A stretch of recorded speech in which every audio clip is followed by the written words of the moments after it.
Just have to take a quick minute to thank our sponsors, Yellow Dog Paddle, Mackin's Riff and Lips Fishing Trips, NJFishing.com, and 8 Ball Sport Fishing. Also have to thank our supporters, Psycho Jigs, Lip Glue, Nor'easter Hardcore Apparel, Hoggy Time Jigs, The Mimi Sick, and The Gambler.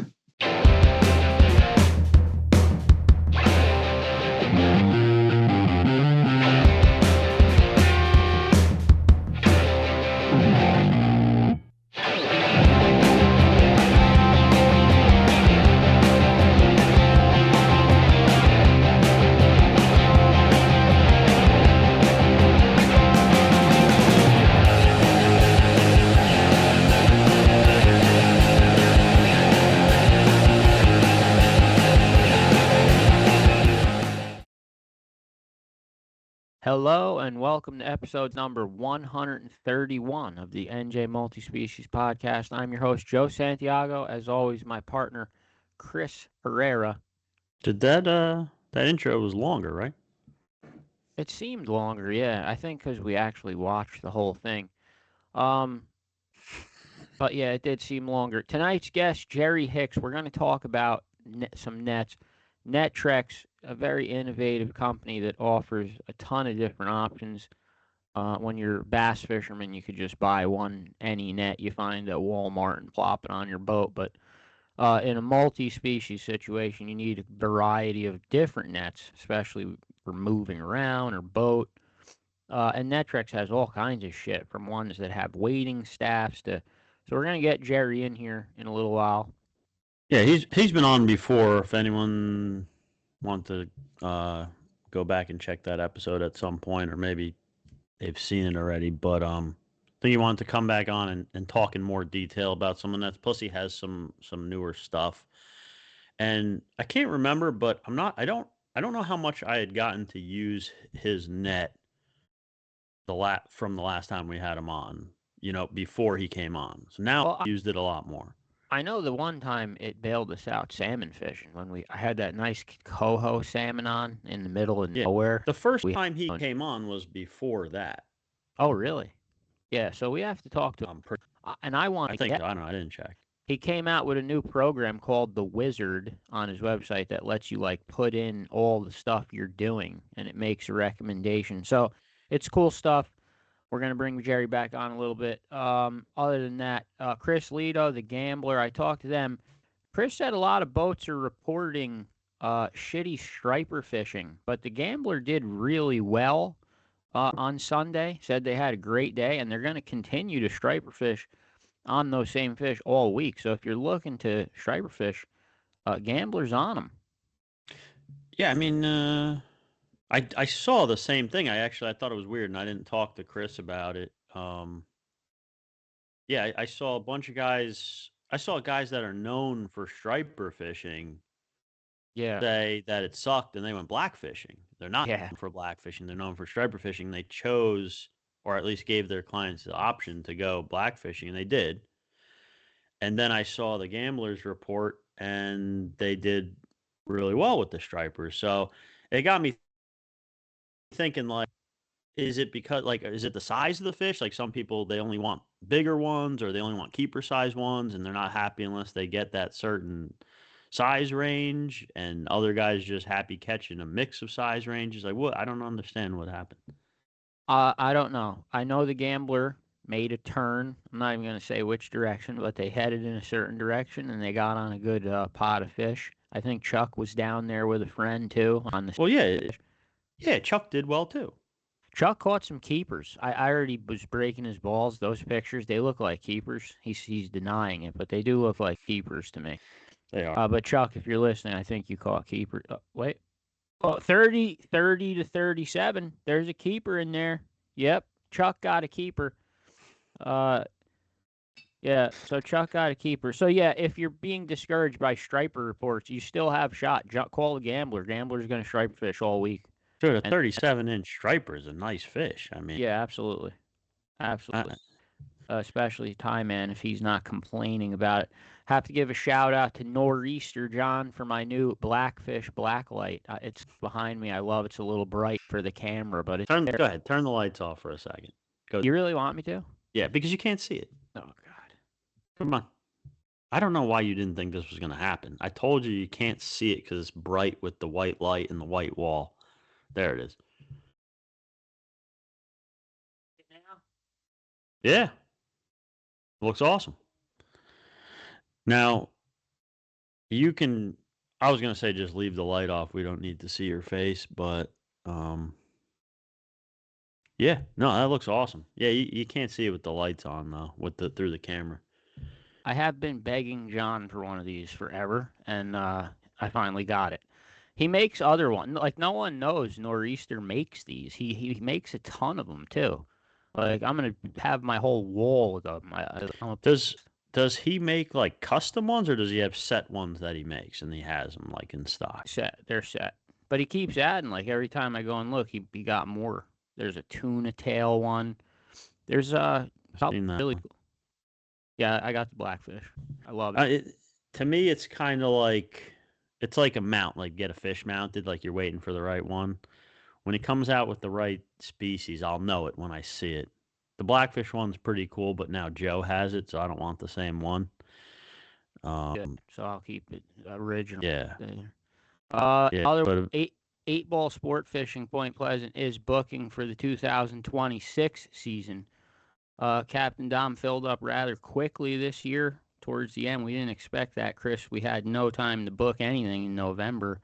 He got bum rushed. But for next year, if you want your 6-pack charter, like we said, 8-ball is the boat that we are using if you like privacy, and he is very flexible. Even if you don't have 6, he'll work with you. So call Captain Dom at 8-ball. Yeah, I mean, I don't know the best way I can describe it. It's like fishing with your buddy. I mean, you're going out fishing, you bring 5 friends, and then the captain's your buddy. Like, it's just so cool. I went with him, made out with him 3 times, I think. Made out with him. Oh, made out with him. Made out with him. I heard that wrong. Yeah, you did. That's in your head. Dom, what is going on here? Yeah, I mean, he's all right. He's good looking. I'm not saying he is handsome. Captain Dom and Kim were at the Christmas party. Both brought awesome prizes. We had a fun time with them. Can't wait to have another year with them on as part of the team. The Christmas party was a huge success. We're not going to touch on it too much because we're going to save it for the Christmas episode with Jerry Zagorski. Jerry wants to be here. We did raise a very large amount of money that we're proud to give away, but yet we want Jerry on here for all that. Also, there is an Eddie Mackin trip that we're going to give away on that episode. So for the Christmas special, we will be talking all about the Christmas party. And if you're on the live, you'll have a chance to win a trip with Eddie Mackin. Red eye. Yeah, one red eye. One red eye spot. One red eye spot on Eddie Mackin. Now, moving right along quickly, also Yellow Dog Paddle was there. I think Yellow Dog Paddle's pretty much done for the year, but again, booking for 2026. A lot of these guides, if you call them early, they will give you a little bit better of a deal than when you call them last minute. So, I mean, if you're looking, I already booked a trip. I'm not going to say with what guide, but I know Mayhem 2026, there's certain fish I'm not capable of going after. I already booked some guides that I'm going to go after them with, or with my kids. I can figure it out from there. Well, that yeah, you pretty much know. It's someone on the Delaware River instantly. Chris knows that because I can't get there. But a huge interest in Mayhem at the party as well. A lot of people interested in the Saltwater division. Like I said, $35 to be a member of the Mayhem Club, and it enters you in freshwater and saltwater now, which is awesome. Yeah, man, it's basically like if anyone has ever been in a Knee Deep Club or a Round Valley Trout Association, you know how they have these. They keep track of season-long catches. Not really on a point system, but they keep track of the season-long catches. You can submit, I think they're both weigh-ins. I could be wrong, but pretty sure they're both weigh-ins, right? You catch a nice fish, you weigh it in, register with the club, like if you're a member, and they keep track of it, and they give awards and stuff at the end of the year. It's kind of like just a expanded version of that, And it's also kind of like the Knee Deep Club used to have this contest back in the day. They haven't done it for quite a while, I believe. Tom Gilmore says the Delaware River crew should be well represented in the Mayhem event next year. See, there's a lot of interest. I think we're going to have a lot of people join. Like I said, we've catered this to leave absolutely almost no reason for you to not join. I mean, yeah, something in it for everyone who fishes in New Jersey. And anyone who came to the Christmas party was really impressed by the actual like fishing community that's been built. All these different little groups of friends that have been formed. It's really crazy watching all this shit happen, but it is happening.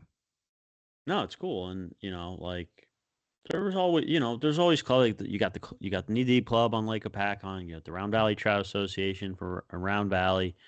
You had it. You got NJFishing.com forum. You never had anything that expanded kind of into everything like this. So I'm glad that all those groups are part of this, and we're part of all them. Like, and it's all just this big spider arms of community, and it's just cool because it is cool. Anything you want to do or learn to do, there's someone that can connect you with someone that can help you do it. Well, that's how we ended up down in South Jersey, 2 hours away with the Kennedys, and they put us on snakeheads and bowfins, and then they came back up north. We returned the favor. Chris got them on some lake trout, I think, and the reservoir, and then it got out of Chuck's boat. So yeah, it's a it has formed friendships. Thomas Wyatt's been up a bunch of times with me and Max on the night bite. We're hoping Powerbait Paul comes up. It's a really great fishing community, and we're just trying to add more and more shit to it. We need participation, and we will. Bob Darling wants to know if his son can join the Mayhem contest. Bob, you have to be 18 years of age to sign the waiver, but there's no one checking for identification. So if your son wants to fly and say he's 18 and sign, that's your thing. But I mean, let's not go there, but well, I can't stop him from doing that. If his son signs the waiver and says he's 18, I mean, is there a way for, I don't know, Kevin would have to answer this question. Kevin's not on here. Okay. I don't see. So we'll find out from Kevin if there's a way for, like, we are working a parent to sign off for their kid. Of, like, the kid would have to be at some age, I'm sure, 16, 15, 14. I don't know what it is. I don't know. Kevin will have to answer the question, but maybe like a parent can vouch for the kid and give them permission to participate. We might also go the route of having weekend contests that are just for the kids or something like that. Fast Eddie's highly interested in getting the kids involved, and my kids love that shit. So we are exploring into it. We just have to be careful. Obviously, there's legalities around things, so we can't just say, yeah, we're going to do it. But we are working on all that. Like we said, we want a reason for every angler in the state to want to join this club. That's why we added 6 saltwater species. I believe, do I have anything else I have to say? I think Jerry Hicks is ready to come. I thought it's something I forgot. I told 7:20. I think he just wanted to make sure he wasn't late. Oh, that's what I do. Right next to me here on the floor to my left, my Vexilar is on charge, and my Ice Auger battery is on charge. So it's officially out of the closet, which means the ice season has begun, because I don't get that shit out for nothing. But you already went ice fishing. Well, trust me and believe me, and this is not like superstition, I did not touch any of my ice fishing gear until the very last moment. And I'm talking about, like, after I got home and settled from the Christmas party Saturday, and it was like almost 1 a.m. I decided, okay, Dwayne checked the edge for me. It's definitely worth checking. Max and Kevin are in. We're going. And I pulled it all out of the closet. Not until then, not until that moment did I pull it out. And then, yeah, we went Sunday. Mine literally just came out before this episode started, because I've seen you guys went, so I can't curse it now. So my shit is on charge, and my aerator, my bait aerator, which is bait is becoming a problem for me, especially now. It is getting tougher and tougher to find bait. It seems like Dow's is going to remain open for us for the ice season, but that might be a wrap for them at the end of that. But yeah, it's getting hard to find bait, man. And for ice fishing, bait's an essential part. I wish John Dorn was on here because all he'll use is bait, ice fishing. But he'll say, I won't. I think that's hilarious. Yeah, John, you won't use a bobber, but you'll use a piece of wood with a flag on it, with a string and a hook, and then a piece of bait. But that's cool. But the bobber, yeah, no. I mean, come on, let's not. But when I was fishing with him, I set my tip ups and then I was jigging. He's like, no, 5 tip ups. I ain't jigging. Yeah, he's a total tip up. I got put the 5th tip up's got to be in. He's a bait master. You are a masturbator, John. A masturbator. All right, we're gonna back out for a second and get Jerry Hicks in here. Who else was just breaking our ball? Somebody. RW Marine World's asking for a pink hat still. All right. Yeah, someone else won. Someone else won her pink hat at the park. Taylor Jameson won her hat. All right, we're going to back out and we're going to get Jerry Hicks. We will be right back. Okay, we are back. This guest, like Chris said, was on the show once before, many episodes ago. I'd like to introduce Jerry Hicks from Netrekk. He's been in shipping production parts now for 4 years. And like I said, we've used these nets. They've bailed us out of a couple sticky situations. They're very innovative nets. I don't know how else to put it. If you're not looking at it, you may not understand what I mean. Well, we've definitely posted pictures. If you want to see it, obviously Jerry posts all kinds of instructional, different pictures, different angles, different uses. I posted a video not that long ago of me actually using it. I actually was joking around with Jerry, telling him that you guys don't ever want to come trout fishing with me because I wanted you to like get a video of me using it. It's not a normal net, right? It flips open. But I did get a pretty good video of myself. Like I just put it on a rock and hoped I hooked a fish. And then just like hit record, and I did. I hooked a trout, and I got myself pulling it off my hip and kind of flipping it open. Landed it handsomely. And it did. It also, with me and Chris were Jerry. This might have happened after the first time you came on. Me and Chris were in a fairly remote part of the Salmon River, New York, out in the middle of nowhere. I hooked a really nice coho salmon, and we had no net. All he had was his Netrekk flip and dip, and I said, "Well, this fish, it's like a." That's not the one it was. It wasn't? I thought it did flip. No, that's the smaller one, right, Jerry? Well, the flip and dip is the series, so I don't know which size it was, but it could have been a flip and dip. It was the bigger one. So all of a sudden, Chris says, "Well, I do have a net that's connected to my backpack," and he pulls out this Netrekk net. And we're not, this is a coho salmon in New York. It's not a small fish, it's gigantic. But he got it got in the net. I have that on video too. It did the job.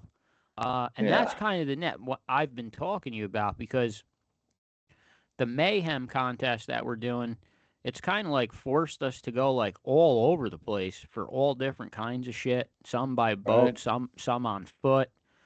The fish vary in all different sizes, from 8-inch rock bass up to 50-inch muskie. Right.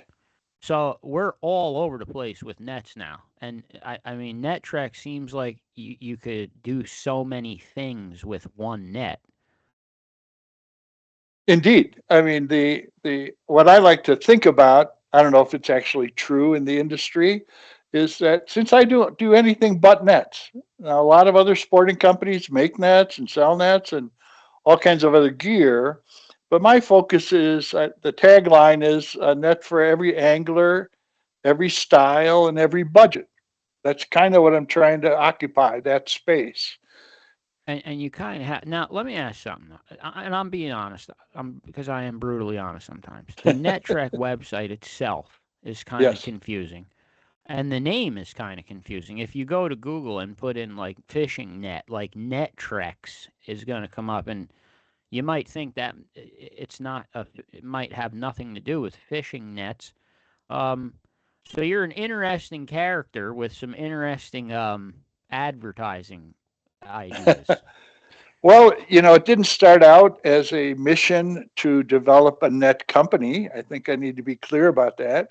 It started out, as we talked about in, I think, episode 40 something long ago, is just trying to make something for me, a tool that I wanted for my purposes, a multi-tool, if you will. And it sprang forward from there with all these new variants. So it's true, it can get confusing. I can condense it, if you like, into a few simple words, but the wizard, that new wizard on the website, is intended to help satisfy some of that confusion, to make it And I simple for used it. people. I Yes. did use the wizard, so I know how the wizard works, and it is cool. And have you selected a net? So you go through like a series of questions on the website, and it asks you what's the common length of the fish, how long does the handle need to be. It asks like 4 or 5 questions, and it ends up telling you which net with which size basket is best for you. I just happen to need all of them.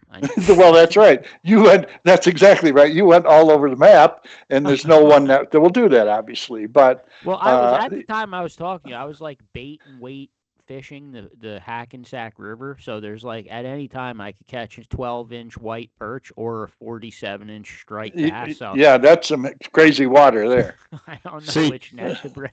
If you ask me now, and it's gonna be hard to argue with this. Wherever you're fishing, whatever the biggest thing that you could possibly hook is, the net needs to be at least that big. You don't want to have a net that's too small. I'd rather net a perch in a giant net than try to net a muskie in a trout. Muskie in a trout net, yeah. Jen Wong just commented, and we also have that big pickerel he caught. We used the Netrekk for that fish too. We have that video. Well, I forgot about that. He didn't bring a net. Like we went fishing with him. He doesn't bring a net. I leave the Netrekks, like not now because I'm ice fishing, but during the open water season, the Netrekk basically the net that I have, which is the bigger version with the I don't know if it's your largest basket. Is it the big kahuna? I saw you land something in a video. Not that little flip one you did the other day, but earlier I think I saw an image and I thought, oh my, that looks like the big kahuna. I didn't know you had the big kahuna. That has to be the one we use the salmon for. Well, yeah, it's a 26-inch deep net, so it's as big as it gets. I'm not sure if when I got it from you, it was the biggest one you had, but I feel like you got a bigger one. Okay, that could be too. So yes, so here lies the confusion, right? All these options. Now, most net companies don't have that many options, and so that does make it a little more complicated. But you should have.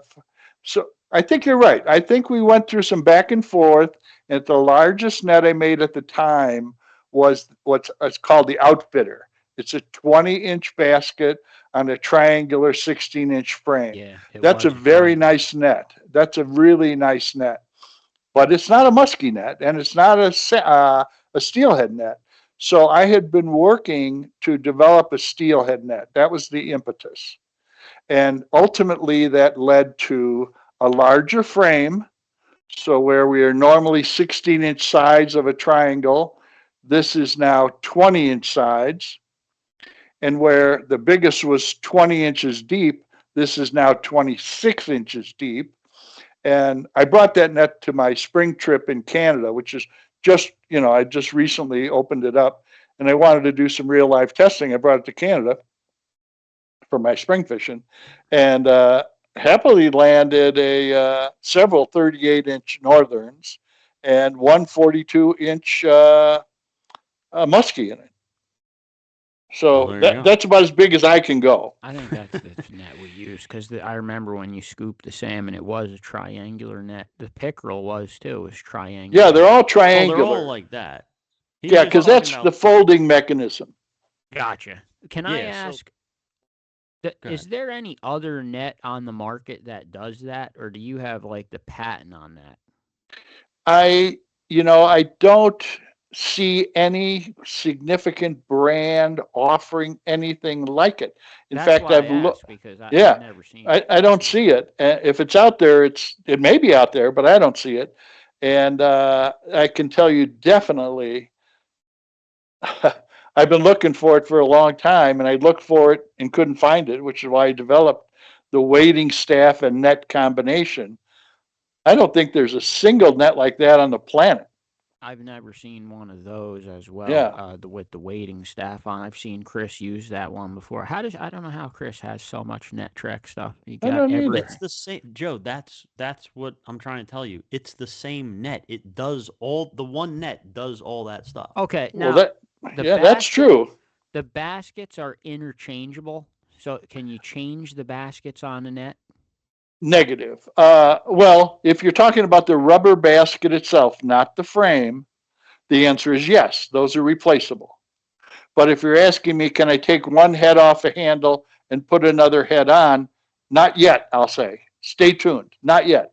Oh, really? It's All right, it's but it's it's what it's what a I'm asking, can I get a big Kahuna and then buy a 28-inch basket and a 20-inch basket, or I have to just have the one I guess that's what I'm trying to ask. no. Sadly, I don't recommend it. So if you want to buy a couple nets and play with them and figure out how they go together, yeah, you could do it in a kind of a cumbersome way. And I worry about recommending that because I don't want people to lose parts or mess it up because there's internal parts, springs and bushings and stuff. And they are not all compatible in each size. So the short answer is no. Uh, I'm sorry you can't yet. I do think that is a Yeah. very viable idea, and it's in my skunk works. Yeah, I mean, it is a really cool idea, and like I said, I've never seen anything else that does anything like that. Right. Are you the one that actually programmed the wizard? Like, did you put that information into that?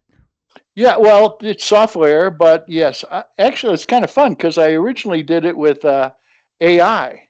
I was Oh, on really? AI saying how can I help my customers sort through my website because there's a lot of stuff there. It's like a There's a Sears lot. catalog, you know, It is. and you don't want to spend all day bouncing around. And so I did it on AI, set up the concept, and then created the first set of variables, if you will. Then I turned it over to my website guy and said, here's the stuff, make it happen. I'm You, curious about the net depth. Like, when you're on the internet looking at these nets now, and you see, okay, the net is 20 inches deep. Yep. What does that actually mean fishing wise? Because, like the fish is going to come into the net usually a little Yeah. folded. I That's a mean, great question. if you're fishing for 24-inch brown trout, is the 20-inch basket deep enough, or do you need a deeper Yeah. basket? Oh, yeah. Yeah. So what I try to make clear, and you posted on this announcement, I think you showed a diagram of the 4 net depth.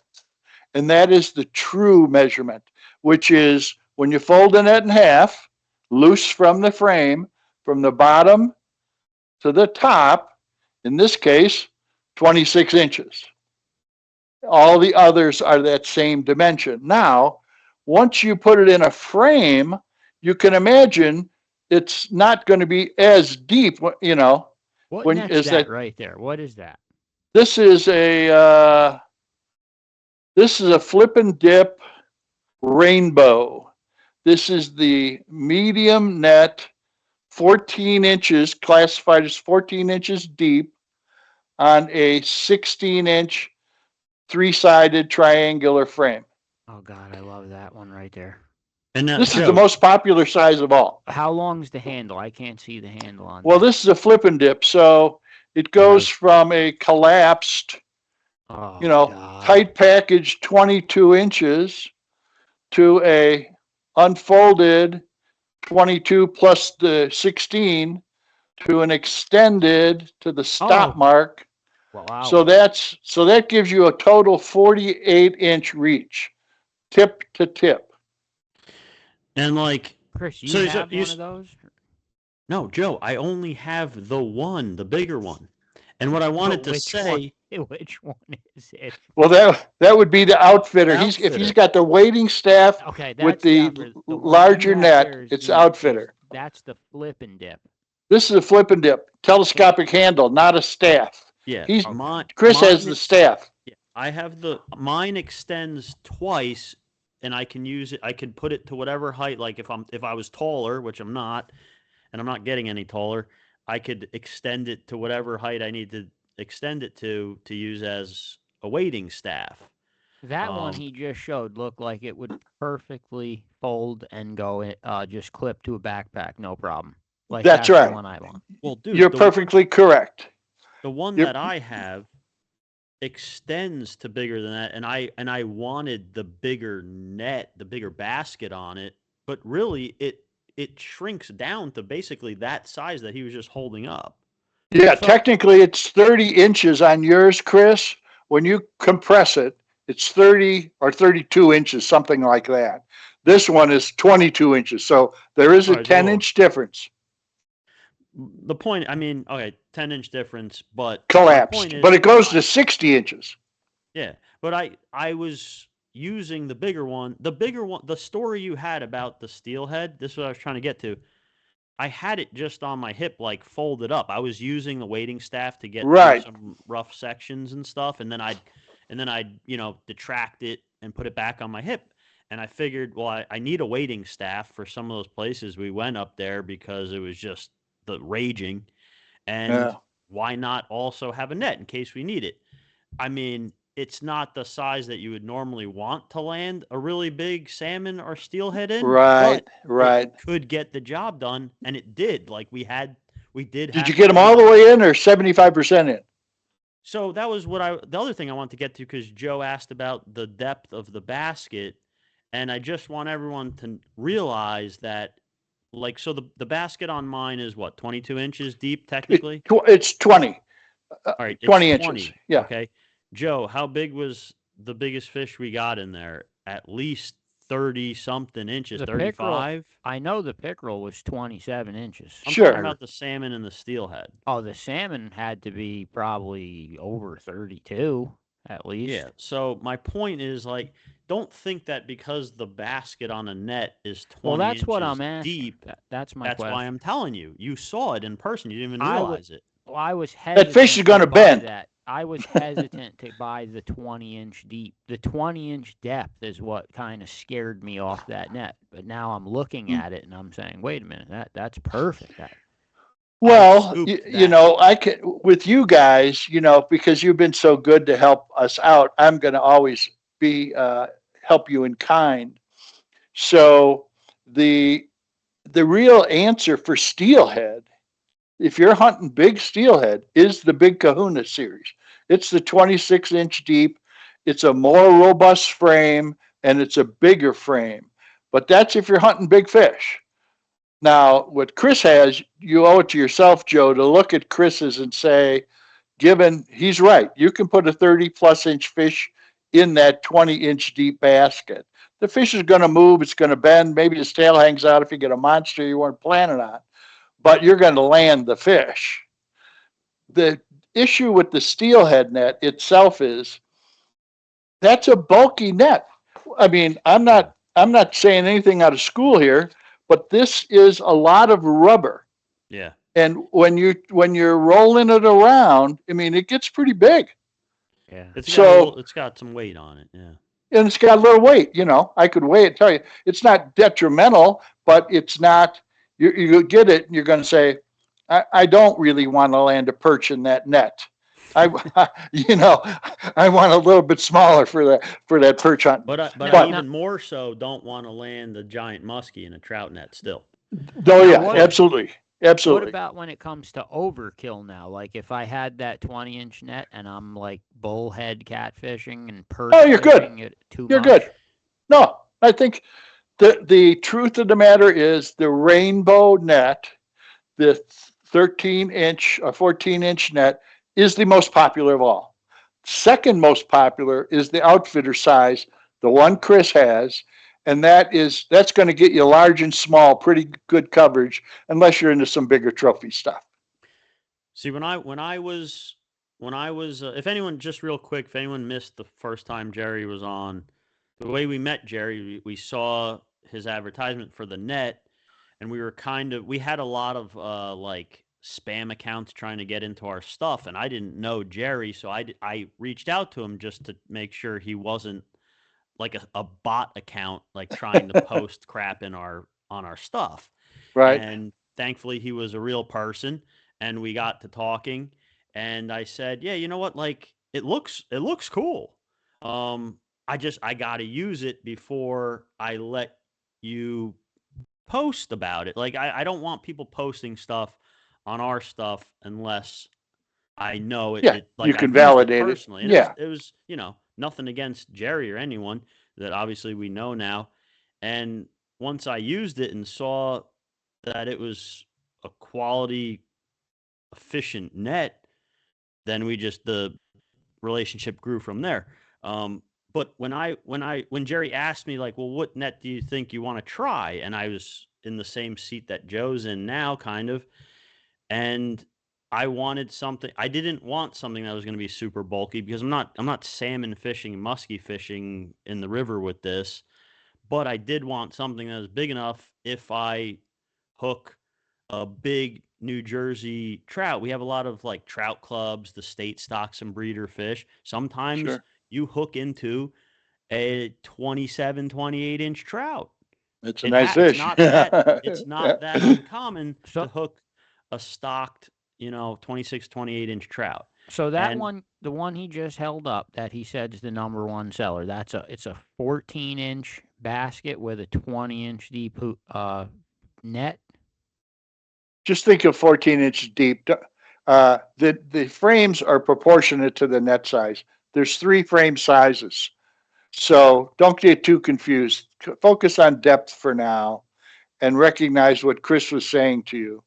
The 20-inch net he has, which is the second most popular basket size across the country, is the one that'll put your 30-plus inch fish in it. It'll be stretching it a little bit, but you'll get them in there. Yeah, and that was perfect.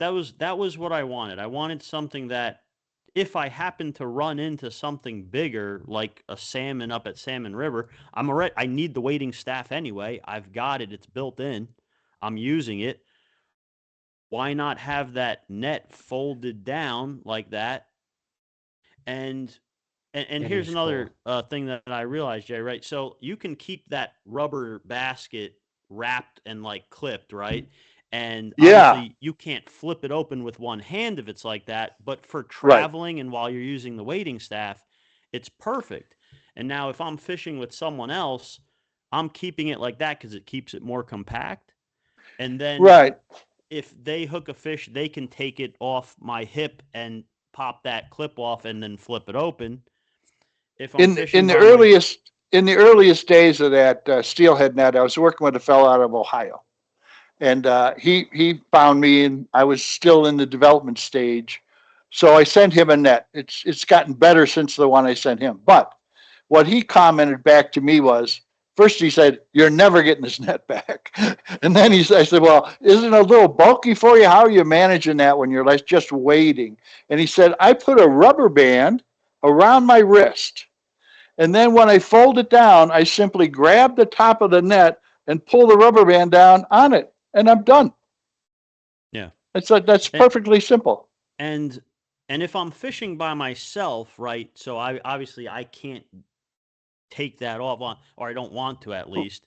Right. So I just keep it hanging. And I gotta say, I wanted the bigger one, so it's a good amount of rubber net, but it's kind of just draped there on my hip. It really doesn't get in the way unless you're walking through some brush and cutting up your waders anyway, which you're not doing. And if you wear a vest, I mean, I don't wear a vest anymore. I usually wear a sling pack now, but when I was wearing a vest in the early stages of development, it hangs very nicely. And I think on my website, you might see some pictures of this. Hangs very nicely on a D-ring at the back of the neck. And the bait, it's perfect. And then you just whip it out off of the D-ring, and you're good to go.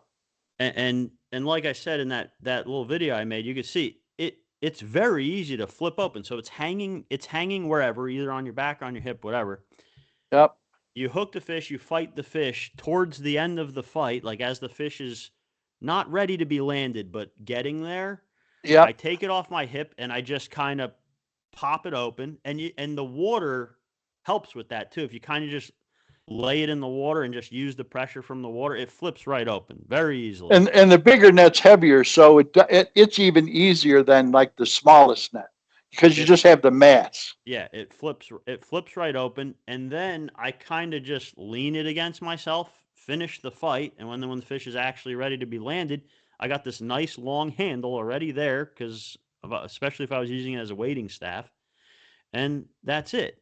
And Joe, I just also want you to think about this for a second, because you're really concerned about the size of the opening. It's ice fishing season. How many big fish have you pulled through an 8-inch hole?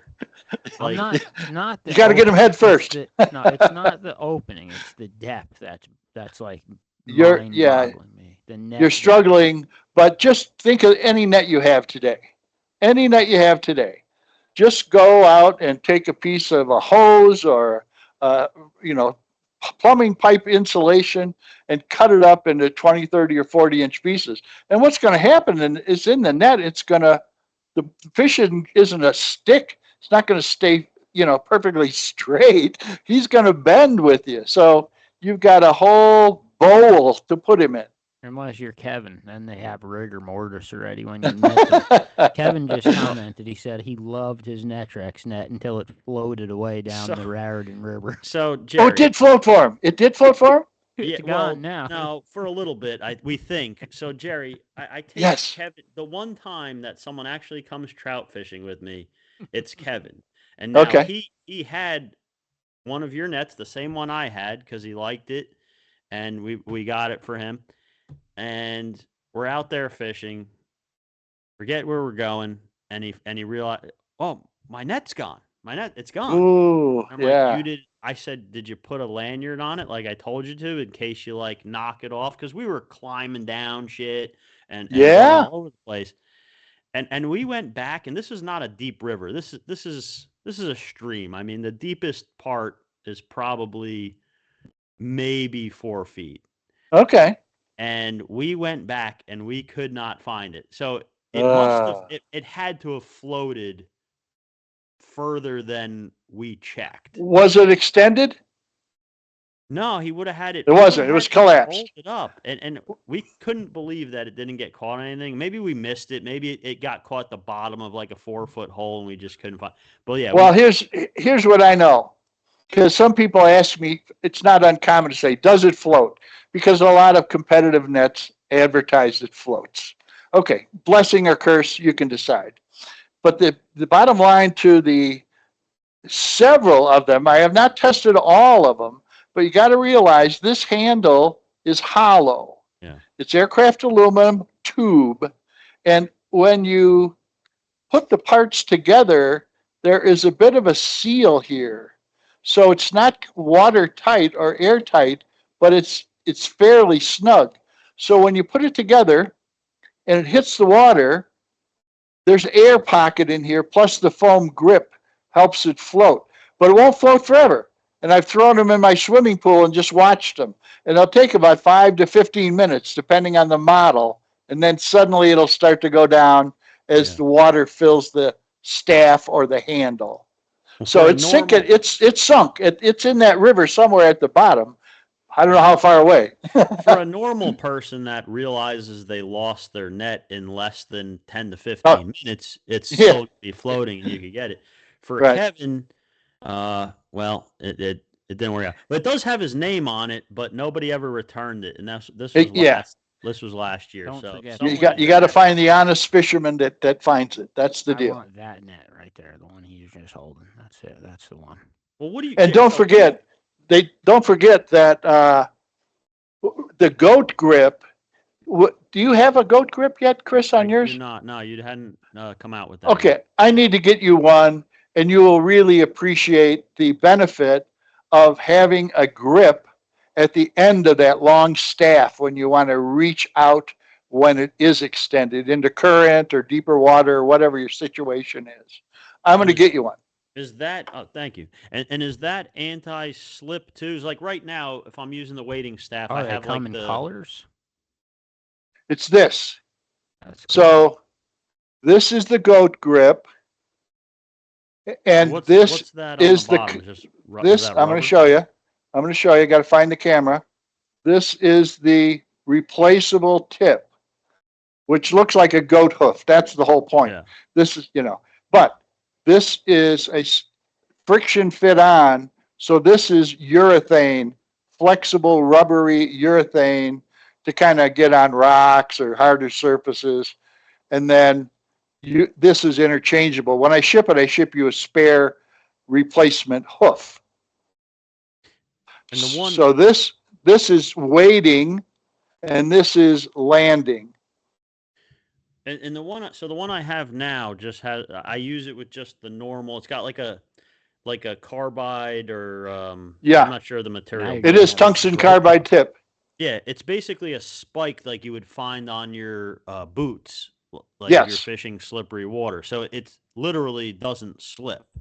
Correct. Now, the goat hoof material, does it resist slipping too on like a wet rock?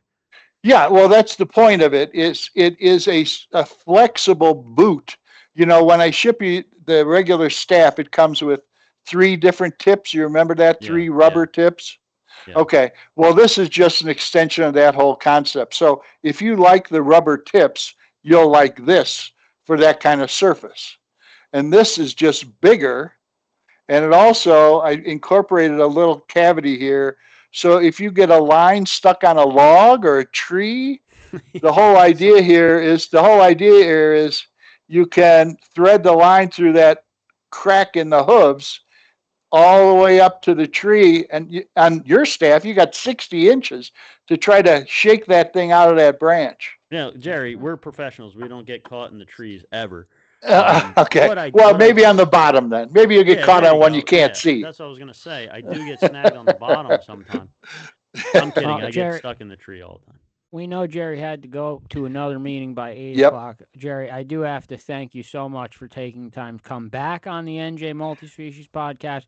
Real quick before you go, though, if anyone watching is interested in checking out Netrekk's nets or doing the wizard to see what the best net is for them, what is the best place to go to do that? Yeah, bingo. Thanks for asking. Netrekk is a kind of an unusual selling, but it's the combination of a net and a trekking pole. So N-E-T, like net, and Trekk, T-R-E-K with 2 Ks, Trekk.com, Netrekk.com. And till the end of the year, for every wading staff model, and there are several you could choose from based on size, I am providing a free promotional goat grip. That's a $19.95 accessory, no charge. Throw that in for free because I think you're going to love it, and it's going to make your fishing experience much better. And for those, if you were to order the Flip and Dip, the whole Flip and Dip series is coming with a free accessory, which is what Chris suggested you would attach a leash to with a 13-pound separation strength magnet. So it's not going to just fall off your belt. Kevin needed that. Kevin needed that. That's right. That's right. Those are good till the end of the year. You didn't have that available yet when I got mine because I remember asking you almost you were trying to find a magnet strong enough, and I'm glad exactly. This is it. That's cool. So there you go. You could head over to Netrekk and get some good deals for this Christmas if you want to surprise any loved ones with a net. My wife, the one he was just holding. I like. And if you're getting it for a friend, you can have their name put on it, or Merry Christmas, or where I put the ID on it. You can have anything Jerry, you want. If it doesn't work anymore, you could say so, but you gave us a code for some of our listeners last time. I'm not sure if it's still active. It was like a 10%. Is that still active or? Well, it should be because I think the last time we spoke, I was anticipating this conversation.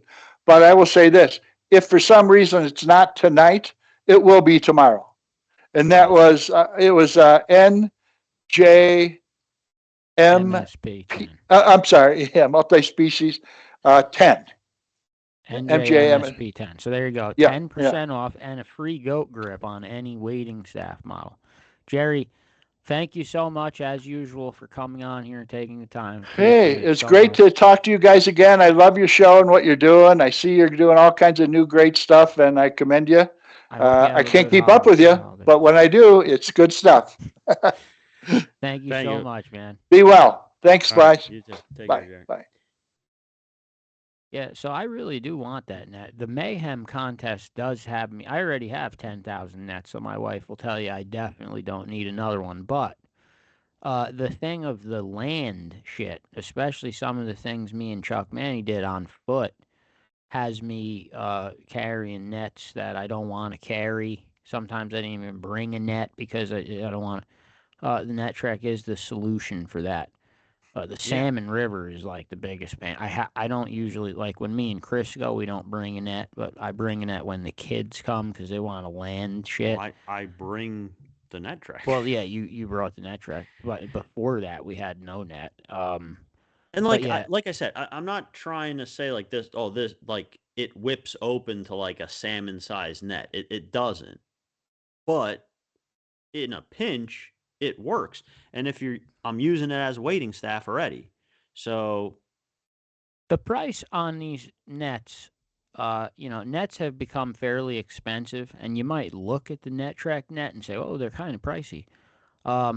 They're really not for the money. If you look at what some of these nets cost with just the pole that extends, that adds a tremendous amount of money to it. And no other net has a basket that flips into locking position like that and go. They're really cool. So definitely check them out. Yeah, and next week's guest is Frank Michalek. Frank Michalek is coming on here for the first time live ever. He's the only one who's ever done an in-person podcast. Now he's coming on for his first live. I think he's been on the podcast the most ever. This will be his 4th episode. Frank is severely popular when it comes to blackfishing, which now is the season. So next week, if you want to pick Frank Michalek's brain, he will be here live. Chris, you have anything else for tonight? No. I mean, I'm sure there'll be guys coming. I mean, look, if you like blackfishing and you've never caught a monster one, and even more so if you think you've hooked monster ones and lost them, it's not all luck. I'm telling you right now. It's just not. I mean, I blackfished for a long time, but most of it was, just very, I don't want to, not lackadaisical. Like obviously I'm out there trying to fill a limit or catch big fish, but I wasn't putting in a serious effort to try to get a double digit. Literally after talking with Frank and going fishing with him one time, just listening to everything he said before that, and I know it's not going to work like this for everyone, but like first drop on the first trip I went with him after listening to everything he said for the couple times I talked to him. 15-pounder. I mean, I saw it. I caught my PB too in the same trip. It wasn't a DD, but it was my personal best also, right with Frank right there. Yeah, there's things, and it's not rocket science. That's the best part. It's not rocket science, but you don't know what you don't know. And there's just little nuances that each little nuance increases your chances, like anything else in fishing. Every little thing that increases your chance to either catch more fish or bigger fish is just going to add to that chance that you get that double digit monster or get better at filling a limit, whatever it is you want to do.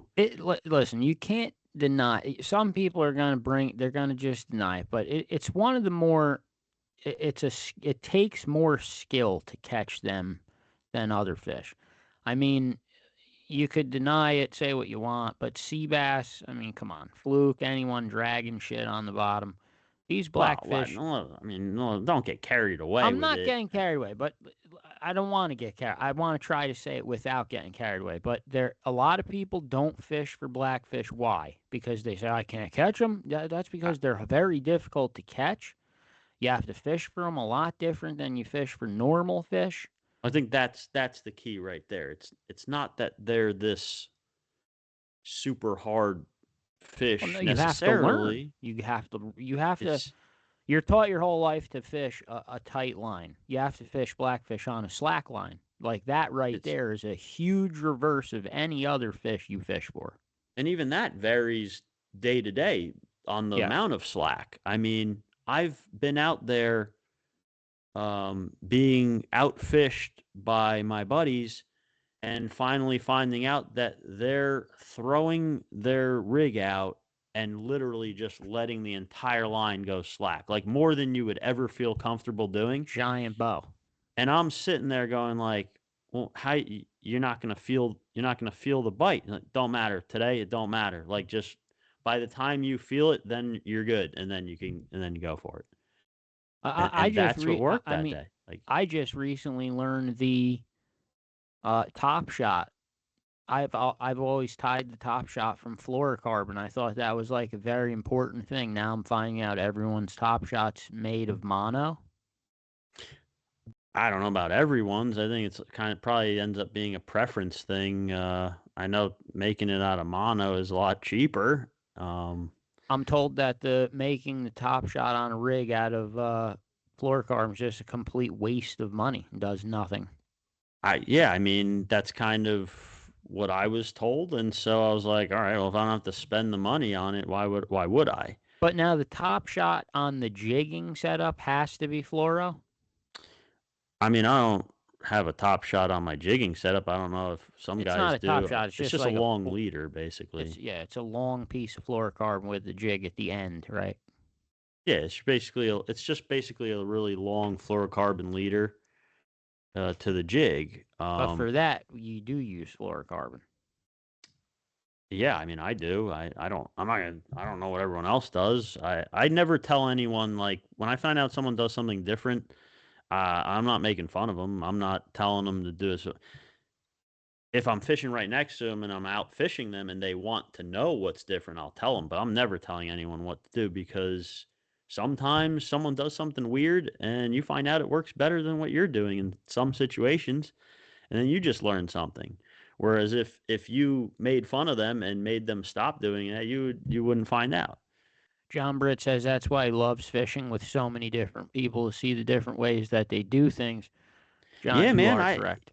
Just my advice to anyone is just to like absorb what everyone's doing.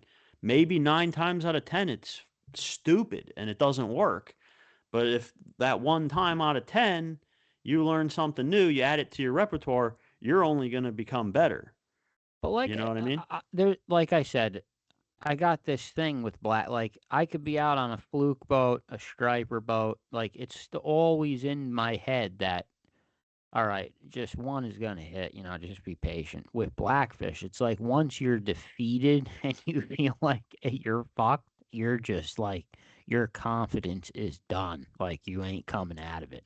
They're just devastating to your confidence. Like if you hook one that you think is big and it breaks you off?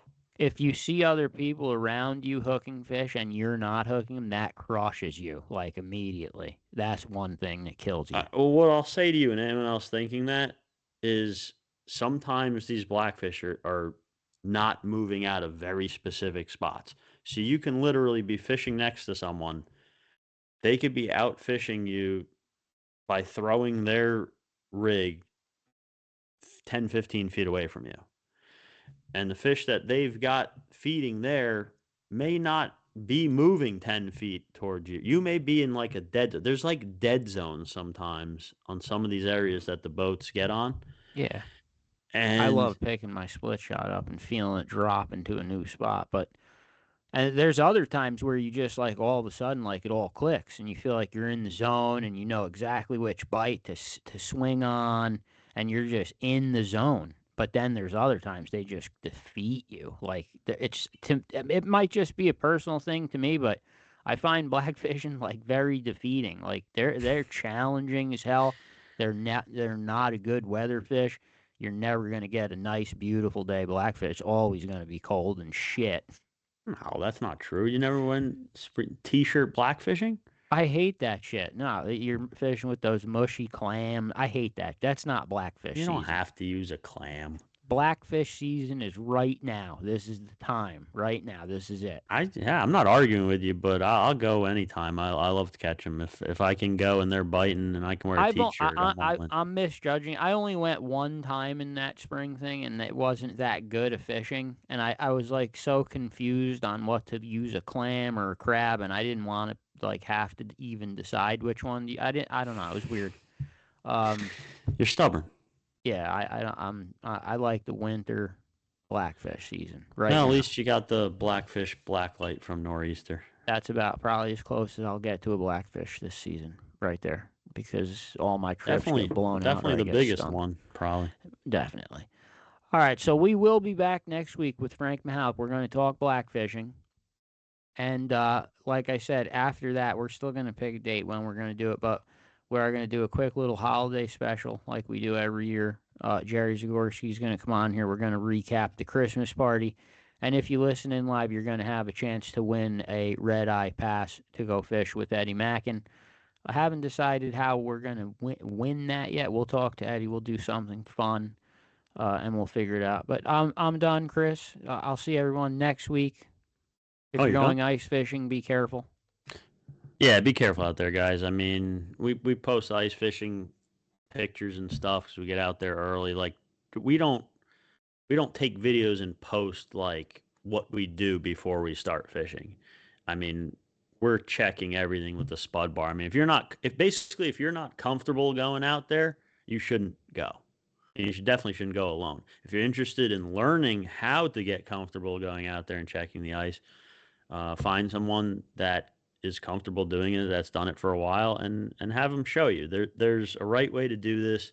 There's a safe way to do this. There's a bunch of safety equipment, spud bar, ropes, picks, spikes. Have it, you need it all. You need to know what you're doing. If you do it right. It's forecast, we're going to be getting into actually seeing some legitimate safe ice pretty soon. Yeah, but you know what? I feel like that's when that, and then towards the end of the season, that's when the most people end up going through, because they start feeling comfortable and they stop checking the ice, things like that. I'm telling you, like just spud where you're going, spud it. Like the spud doesn't lie. Hitting the ice with the spud bar, it just doesn't lie. Yeah. But that's not to say that the ice can't change 1 foot in any direction. That's why you have to keep doing it. You have to thoroughly do it.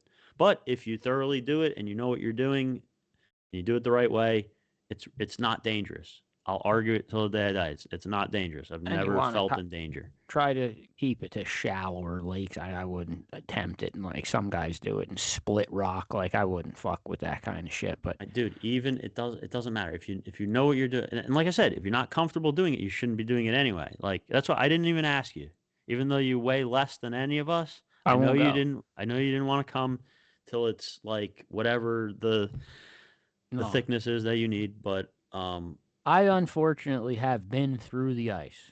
Totally. So have like unprepared. Like I was in civilian clothes. Like I wasn't even fishing. I went through the fire. I don't like to. I said this to someone earlier today online. I said everyone who goes ice fishing, it should be a requirement that you go through the ice. It's before not. you It's get not to go a fun ice fishing. event. It's definitely not fun to go because through you the need ice. to know what's going to happen and not be surprised when it happens, and you need to be confident that you can get out and be all right. See, I can get out real easy too. I'm terrified I'm going to go through and then not be able to find the hole out, like be trapped under that. How dense are you? You sink like a stone? Your head's not going under the water. I got bad luck. Yeah, if my head goes under the water, I'm done. If I didn't, I could climb out of the hole like a squirrel, no problem. I don't know why you don't come with it. We know how to check the ice. We're heavier than you. I don't get why you don't come on early ice. I'll come when it's 4 inches. All right. Well, then that's it. Then you got to wait for 4 inches, which this forecast hopefully is soon. But it is soon. You already missed the first day. Me and Max had a blast. Kevin took 3 jigs with his jigging rod and left, but he was there. He didn't catch anything, and nobody. We started catching fish after he left, but no, me and Max had a great time. Awesome. Oh, all right, done. All right, see everyone next week. All right, suffer for the ice fishing.